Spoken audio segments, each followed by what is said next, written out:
Bismillahirrahmanirrahim. Assalamualaikum warahmatullahi wabarakatuh. Waalaikumsalam warahmatullahi wabarakatuh.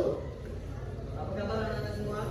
Alhamdulillah, luar biasa. Allahu Akbar.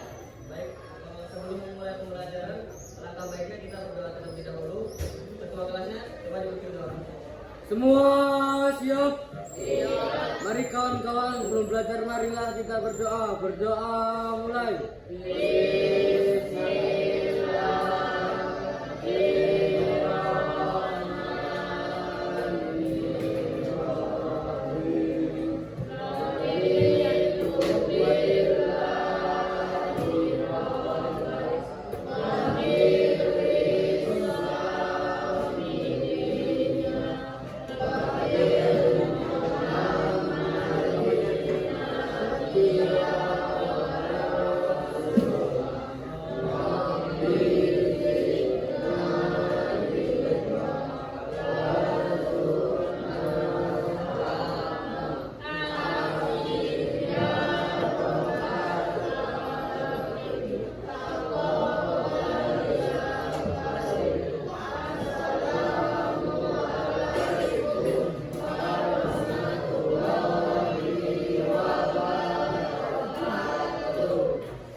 Arman,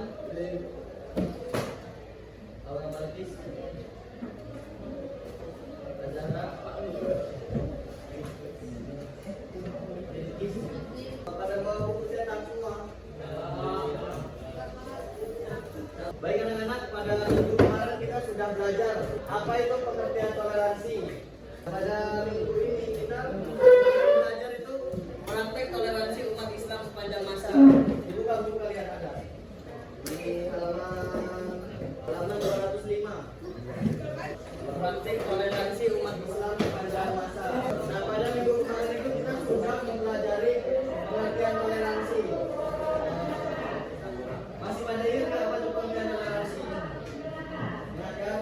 Nah, pada minggu ini kita belajar praktik toleransi umat Islam sepanjang masa.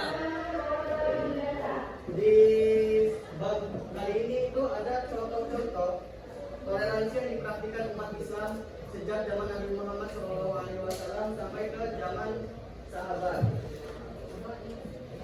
Jadi yang pertama itu toleransi di masa Nabi Muhammad SAW. Lihat sini ya, paman Nabi. Jadi Nabi itu punya paman yang namanya Abu Thalib. Abu Thalib ini, beliau ini mengasuh Nabi Muhammad SAW sejak umur 8 tahun. Pada masa Nabi Muhammad dakwah, Abu Thalib ini menjadi pembela dan pelindung Nabi Muhammad SAW. Akan tetapi Abu Thalib ini keyakinannya berbeda dengan Nabi Muhammad SAW. Abu Thalib ini punya keyakinan yang sama dengan nenek moyangnya. Beliau ini tidak memeluk Islam. Tetapi karena Nabi Muhammad SAW itu mempunyai rasa toleransi yang tinggi, sehingga beliau tidak memaksa pamannya tersebut untuk masuk agama Islam. Nah, itu toleransi di masa Nabi Muhammad SAW dengan contoh pamannya sendiri yaitu Abu Thalib. Contoh yang kedua yaitu hijrah ke Habasyah. Pada awal masa kenabian ada beberapa laki-laki yang hijrah ke Habasyah atau sekarang itu lebih dikenal dengan nama Ethiopia. Kelompok pertama itu yang Bapak sebutkan tadi itu berjumlah 16 orang laki-laki. Sedangkan gelombang kedua yaitu cukup besar yaitu 83 laki-laki dan 11 perempuan. Nah, mereka ini hijrah ke Habasyah karena suatu kondisi, yaitu kondisi pada saat itu Mekah ini sedang tidak kondusif bagi umat Islam. Pada tahun kelima kenabian, umat Islam itu di Mekah sedang tidak kondusif. Makanya ada beberapa umat Islam yang hijrah ke Habasyah atau sekarang lebih dikenal dengan Ethiopia. Nah, ini poinnya saling menghormati. Mereka ini di Ethiopia ini lebih dominan agamanya agama Nasrani. tetapi dengan adanya rasa toleransi, rukun dan kasih sayang, mereka tuh hidup berdampingan. Walaupun mereka berbeda keyakinan, karena yang baru datang tadi ini orang Islam, tapi yang mungkin itu orang non Muslim bisa kita katakan kan. Tapi mereka ini hidup berdampingan, seperti bekerja bareng, melakukan hal-hal bekerja sama itu tanpa melibatkan apa ini namanya agama. Mereka tidak memaksakan agama satu sama lain. Yang ketiga yaitu toleransi Nasrani Najran di masjid. Nah, jadi ada suatu kisah itu Nabi Muhammad SAW sedang di dalam masjid bersama para sahabat. Ada serombongan umat Nasrani itu mendatangi Nabi Muhammad SAW lalu meminta izin kepada Nabi Muhammad SAW untuk beribadah di dalam masjid. Awalnya ini umat Nasrani ini akan dicegah oleh para sahabat, namun para sahabat tersebut dicegah oleh Nabi Muhammad SAW agar membiarkan umat Nasrani ini untuk ibadah di dalam masjid. Nah, itu tadi ya contoh toleransi yang sangat tinggi. Kalau semisal itu ada di zaman sekarang, ya bagaimana tidak umat Nasrani izin untuk beribadah di tempat ibadah umat Muslim. Nah, tapi ini kan pada zaman Nabi Muhammad SAW. Mungkin kalau sekarang gereja sudah di mana-mana, masjid sudah di mana-mana, jadi ya sekarang ini sudah tidak ada lagi ya. Kalau zaman dulu tuh mungkin masih ada, karena dulu tuh gereja itu cuma ada satu atau dua kan.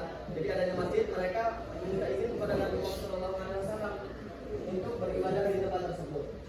Akan tetapi hal ini tidak bisa menjadi kegiatan rutin atau yang secara terus-terusan. Ini kan karena urgent atau penting, jadi mereka boleh melaksanakan ibadah tersebut di masjid. Untuk materi yang selanjutnya yaitu keluarga Nabi. Nah ini ya, Nabi Muhammad SAW itu pada zaman 7 Hijriah menikahi seorang perempuan yang bernama Safiyah binti Uyai. Sebelum dinikahi, Safiyah itu masuk agama Islam. Lalu beliau juga menyandang gelar Ummu al-Mukminin. Tetapi beliau itu punya ayah yang bernama Uyai ini tadi. Uyai ini agamanya Yahudi, sampai dia meninggal agamanya tetap Yahudi. Karena Rasulullah tidak memaksakan Uyai ini untuk masuk ke dalam agama Muslim. Yang pertama karena Rasulullah tidak memaksa, yang kedua karena menghargai. Rasulullah ini menghargai agama yang dianut oleh mertuanya. Materi selanjutnya yaitu toleransi di Daulah Abbasiyah dan Utsmaniyah. Jadi di toleransi di Daulah Abbasiyah dan Utsmaniyah ini,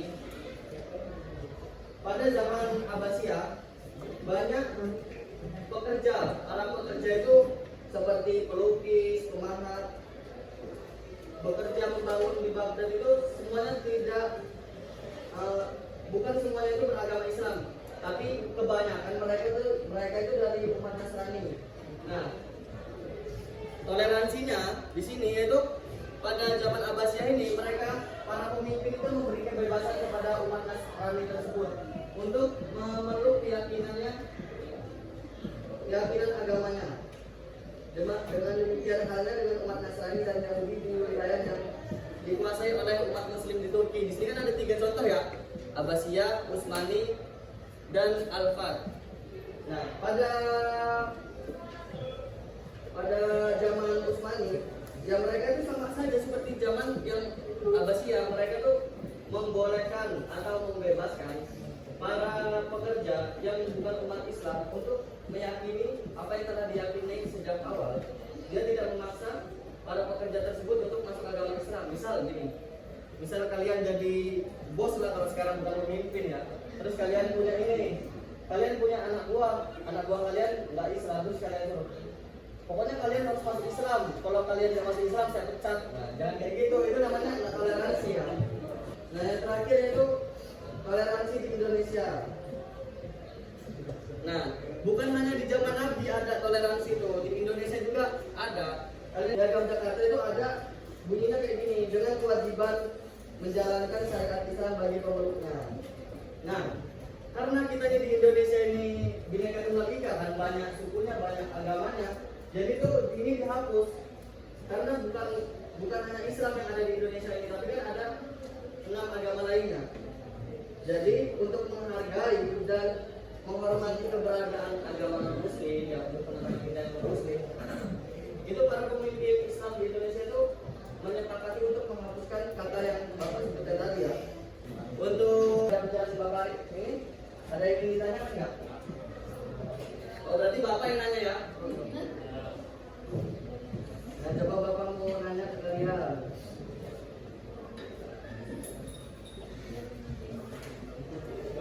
Coba sama yang sendirian itu. Siapa tadi nama paman Nabi Muhammad? Oh, dari jauh sama-sama dari siapa? Nama mertua Nabi Muhammad yang sejak awal itu memeluk agama Yahudi, siapa coba? Ada yang tahu? Coba. Iya. Yang benar, pintar. Untuk yang terakhir. Tadi itu kan Nabi Muhammad itu mempunyai istri, yang istrinya itu punya ayah orang Yahudi yang baru disebutkan kan. Nah, nama istri dan gelarnya setelah menikah dengan Nabi Muhammad SAW siapa coba yang belakang? Namanya siapa nama aslinya? Nama gelarnya?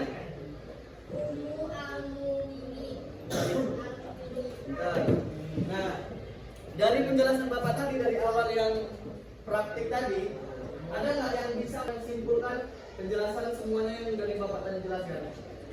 Kalau ada yang bisa coba tanya, tunjuk tangan.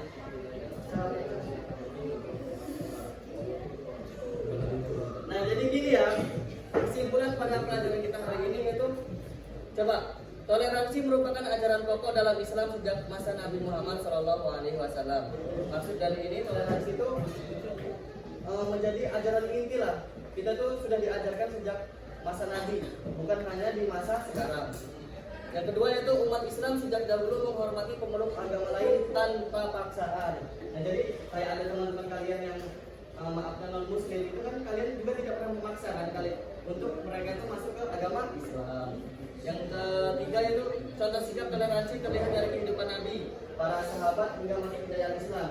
Nah, kita tadi sudah belajar contoh-contohnya tadi kan. Contoh dari kisah pada kehidupan Nabi, para sahabat hingga masuk ke dalam Islam seperti Daulah Abbasiyah dan lain-lain tadi. Nah, untuk yang keempat itu sikap toleransi umat Islam juga berperan dalam menjaga persatuan bangsa Indonesia. Seperti materi yang terakhir tadi ya, kan para pemimpin umat Islam di Indonesia itu menyepakati untuk menghapuskan 7 kata dalam Piagam Jakarta kan, dan itu sangat berpengaruh terhadap persatuan agama-agama yang ada di Indonesia. Nah, yang terakhir itu dengan menteladani toleransi kita dapat membangun kehidupan yang damai, harmonis dan saling menghargai. Nah, jadi di sini Bapak ingin menekankan kepada kalian, kita tuh harus punya sikap toleransi. Sikap yang dimana itu jarang loh orang yang punya toleransi besar itu. Misal kalian mempunyai perbedaan dengan teman kalian, biasanya kan ada yang egois, harus sama pokoknya kan. Nah, tapi ini kan dengan adanya toleransi ini kita bisa menghargai apa yang diyakini oleh orang lain supaya, nah tujuannya ini. Nah, tujuan dari kalian mempunyai sikap toleransi itu membangun kehidupan yang damai, harmonis dan saling menghargai. Kalian buka buku halaman 212. Di situ ada soal pilihan ganda dan juga soal esai. Kalian kerjakan pilihan gandanya di buku agama. Tulis aja jawabannya, soalnya nggak usah. Jawabannya tapi ditulis penjelasannya ya. Baik, anak-anak semua, itu tadi materi kita pada pagi hari ini. Semoga apa yang telah kita pelajari berguna untuk kita di kemudian hari.